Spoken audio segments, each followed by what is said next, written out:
বাড়িতে একটু শান্তিতে কাঁদাও যাবে না? একটু প্রাইভেসি বলে কোনো জিনিসই নেই। চিনি, ঘরের দরজাটা খোল আর এক্ষুনি বেরো বলে দিচ্ছি, নাহলে কিন্তু খুব খারাপ হয়ে যাবে। খুলছি, চেঁচিও না, বাড়িতে কাক বসতে পারছে না।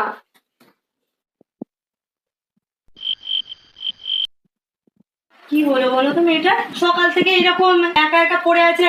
এই, কি হয়েছে তোর? মা তুমি? তুই আগে বল, তুই কাঁদছিস কেন? মা আসলে আমি একটা দুঃস্বপ্ন দেখে ফেলেছিলাম গো, ওই জন্যই আর কি আমার চোখে জাস্ট একটু জল চলে এসেছিল, কাঁদিনি। ঠিক আছে, তুমি কাঁদছো না যখন বলছো তাহলে সেটাই আমি মেনে নিচ্ছি, সেটাও তোমার ব্যাপার। তুমি বলবে কি বলবে না তাও তোমার ব্যাপার। সারাদিন পড়াশোনার নাম নেই, কিছু নেই, এখানে শুয়ে শুয়ে কেঁদে যাচ্ছে। কি যে হয়েছে ওর সেটা আমি বুঝতে পারছি না। আরে অত জানতে হবে না তোমায়, আমি পড়তে বসছি, তুমি যাও, তুমি কাজ করবে, আমি পড়তে বসছি, বুঝলে তো? ঠিক আছে বাবা, জানি না, আমি আর অত কিছু দিকে মাথা দিতে পারছি না। যা পারবি তোদের ব্যাপার, তোরা বোঝ। কাঁদবি না হাসবি সেটাও তোদের ব্যাপার, আমি আর অত দিকে মাথা দিতে পারছি না। যত সব অসহ্য।